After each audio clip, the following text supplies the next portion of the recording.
Hello guys, welcome back to my channel. Reaction video है, सीमा हैदर के लिए ये वीडियो है। सबसे पहले हम आपको बता दें कि सीमा हैदर आप लोग सब जानते हैं, जैसे जो कि पाकिस्तान से अवैध रूप से घुसपैठिया बन के हमारे इंडिया में घुस आई है। अपने साथ अपने 4 बच्चे भी उठा के लाई है। यहाँ पे आके उसने कारण यही दिया है कि मुझे प्यार हो गया था, मुझे प्यार हो गया था, मुझे प्यार हो गया था। पबजी खेलते खेलते किसी से प्यार हुआ, उसके बाद उसको बुला के नेपाल में मिलना मिलाना हुआ, और उसके बाद जो है ये उसका सहारा लेके इंडिया घुस के चली आई और यहाँ आके दावा किया कि मैंने शादी की हुई है। वो नेपाल की शादी ही बता रही थी कि नेपाल में शादी की थी, और फिर 4 बच्चे के साथ सीमा हैदर अपना नाम बदल के सीमा सचिन मीना बन के रहने लगी। अब आप लोग सोच रहे होंगे कि ये तो पुराना किस्सा है, नया क्या है, इसमें आज वीडियो बनाने की क्या जरूरत पड़ गई है। तो मैं बता दूं कि उसका केस अब आगे चल रहा है। जो जांच उस पर बैठी थी, अब उस पर मांग चल रही है, जिसपे कि उनको क्लीन चिट नहीं मिली थी।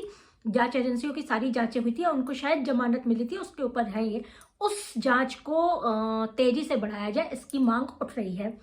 इधर हम आपको बता दें कि हैदर ने भी अपना वकील कर लिया है। इंडिया में उन्होंने अपना वकील किया हुआ है, तो वो वकील इंडिया से हैदर की पैरवी यहाँ पे करेंगे, कोर्ट में करेंगे। तो अब ये है ना, सीमा से जब पूछा गया तो कहीं कि मैं तो सचिन से प्यार करती थी, पबजी खेलती थी। अब ये बताइए, मेरे बच्चे वहाँ सुरक्षित नहीं थे, पाकिस्तान में मेरे बच्चे और मैं सुरक्षित नहीं थे, ये नहीं थे। और भी बच्चे हैं ना वहाँ पे पाकिस्तान में, खाली इसी की फैमिली तो है नहीं, और भी औरतें हैं सुरक्षित हैं, और भी बच्चे हैं सुरक्षित हैं। ये उन है नहीं है, ये उनके देश का मामला है। वो देश अपना स्वतंत्र है, उसमें किसी और को बोलने की जरूरत नहीं होती है। लेकिन ये जिस हिसाब से कहती थी कि कभी भी हैदर ने हमको प्यार नहीं किया था, आप एक बात बताइए, जब प्यार नहीं किया था तो 4 बच्चे थे, अगर प्यार किया होता तो अब आप लोग समझ सकते हैं क्या होता। दूसरी चीज, 80,000 का चेक हर महीने हैदर भेजता था, उसके पैसों से बनी प्रॉपर्टी थी। 80,000 का कम था? एक फैमिली को अगर अपनी बच्चे बीवी बच्चों को 80,000 हर महीना भेजता हो, चेक भेजता हो, प्रॉपर्टी उसके पैसों की हो, उसको भी बेच के वहां से आ गई। अब आप लोग दलील क्या देती है? पबजी खेलते थे, पबजी से। अब ये बताइए, अगर पबजी खेलती थी दिन रात, ये दिन में भी चैटिंग करती थी सचिन से, यहाँ पे रात में भी, रात भर भी चैटिंग करती थी। ये अपना बच्चा कब देखती थी, बच्चा कब वो करती थी। यहाँ पे भी आके इसने कौन सा तीर मार लिया, बच्चे अभी भी स्कूल नहीं जाते हैं, बच्चे कैसे पढ़ रहे हैं ये आप लोग सबको पता है। क्योंकि अब कहते हैं ना, अपना बाप होता है। यहाँ पे कोई बना बनाया बाप जो है वो बाप का प्यार नहीं दे सकता है। काफी चीजें हम लोग देख रहे हैं, काफी चीजें सामने आ रही हैं, शॉर्ट वीडियोज से लेकर आप लोग बहुत चीजें देख रहे हैं, बोलने की जरूरत नहीं है। दूसरी चीज, अब केस में ये हो रहा है कि इनको वापस भेजने, बच्चों को वापस भेजने के लिए भी आर्ग्यूमेंट्स हो रहे हैं, क्योंकि हैदर को अपने बच्चे चाहिए, और बिल्कुल चाहिए। किसी का भी बच्चा उठा के, अगर तुम उठा के यहाँ पे ले आती हो और फिर यह सोचती हो कि उसको यहाँ की ये चीज मिल जाए, नाम भी बदल दिया उससे बिना पूछे, एक बाप का भी अधिकार होता है। माँ 9 महीने पेट में रखती है, लेकिन बाप का भी तो अधिकार होता है। ऐसा तो नहीं है कि सिर्फ माँ का ही अधिकार होता है, बाप का अधिकार नहीं होता है। बिना बताए वो कहता है देश छोड़ के, उसका घर बार बेच के वहां यहाँ पे भाग गया, और उसके बाद आके कहो मुझे प्यार हो गया था, मुझे प्यार हो गया था, मुझे प्यार हो गया था। ये क्या प्यार था? कौन सी ऐसी साजिश है, किस साजिश के तहत ये यहाँ पे आई थी? अभी तक जांच एजेंसी क्यों नहीं इसके ऊपर कोई चीज कर पाई है? क्यों नहीं इसके कार्यवाही इस पे हो पाई है, या जांच एजेंसी किसी नतीजे तक क्यों नहीं पहुंच पाई है? अब ये हमारी जांच एजेंसी का काम है, वो करेगी और जल्द से जल्द करेगी। लेकिन सवाल अभी भी उठता है कि 4 बच्चे लेके उठा के यहाँ पे चले आना, वो भी आपको क्या लगता है, अगर यहाँ का कोई आदमी गलती से भी, 4 बच्चे तो छोड़ दीजिए आप, एक बच्चा भी गलती से बॉर्डर क्रॉस करके उधर चले जाते, तुरंत गोली मार देते हैं। जो वहां पे बंदी बनाए जाते हैं, और जो वहां पे किसी भी कारण से चले जाते हैं, उनको बंदी बना लिए जाते हैं। 10-10, 20-20 साल, कितने अभी आप लोगों ने देखे ना, कितना हुआ है, जिसपे पिक्चर्स भी बनी है, सब कुछ हुआ है। और उसके बाद ये यहाँ पे इस अवैध से घुस के चली आई है, उसको मीडिया इतनी ग्लोरीफाई कर रही है इनकी तरफ से। जो कि इनका वकील, आप लोग सोचते थे ना कि एपी सिंह इनका वकील है, जो कि इनका वकील तक नहीं है। वो हमेशा जो है इनकी तरफ से तरफदारी करने के लिए बैठ जाता है। ये वही वकील है जो पूरा भारत, जो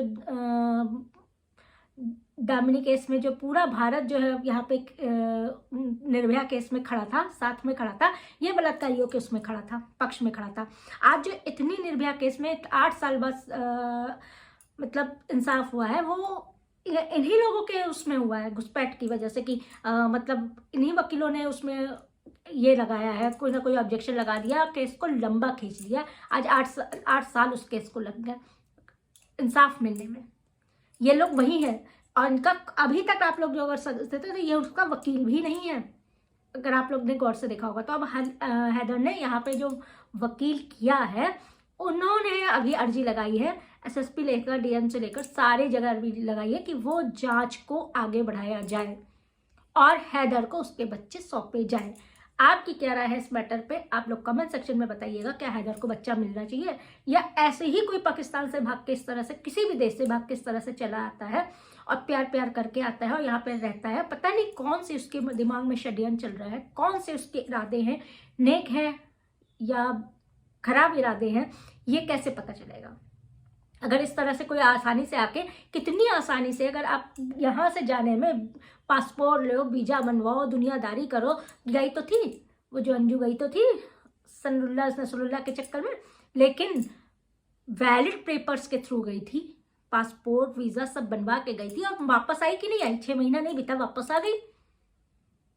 तो ये यहाँ से क्यों नहीं वापस भेजी जा रही है, ये यहाँ से क्यों नहीं है। जो ये औरत, इस लोगों को समझ में आना चाहिए कि हमारे देश की सुरक्षा के लिए खतरा है, हमारे देश के हर चीज के लिए ये वो है, तो ये क्यों नहीं अभी वापस भेजी जा रही है। अब इस पर जांच एजेंसी बैठी हुई है, वो तो अपना काम करेगी करेगी, प्लस हैदर की तरफ से वकील लगे हुए हैं जो हैदर को इंसाफ, ये ऐसा नहीं है कि दूसरे देश वाले को हमारे यहाँ से इंसाफ, उसके बच्चे उस तक पहुंचाया जाए और फिर इस पर जो भी मुकदमा चलाया जाए सीमा पे और जो भी कार्रवाई हो या जो भी जांच हो तब हो। बच्चे अभी नाबालिग है, बच्चे से कोर्ट पूछेगा कि इसको क्या करना है क्या नहीं करना है। बच्चे पे बाप का भी हक है, बिना बताए किसी का बच्चा उठा के लेके चले आना और दूसरे देश पे आके इस तरह से करना। मुझे प्यारे प्यारे प्यारे प्यारे जिस हिसाब से ये ट्रेंड है, एक हम दूसरे धर्म यानी कि हम लोग के धर्म अपनाने के लिए इस तरह की चीजें कर रही है। अब उसको अपना धर्म, मैं तो पता ही, मुझे तो लगता ही नहीं मैं कभी ऐसी थी अपने धर्म के लिए मुस्लिम थी, मुझे तो लगता है मैं शुरू से हिंदू थी। इस तरह की चीजें क्या बर्दाश्त की जा सकती हैं? इतनी नौटंकी, इतने ड्रामे, इतने झूठ, ये चीजें बर्दाश्त से बाहर हो जाती हैं। आपकी क्या राय है कमेंट सेक्शन में जरूर बताइएगा। वीडियो लाइक कर दीजिएगा, फर्स्ट टाइम देख रहे हैं तो चैनल सब्सक्राइब कर दीजिएगा। इस पे आगे की डिटेल्स हम आपको नेक्स्ट वीडियो पे जरूर देंगे।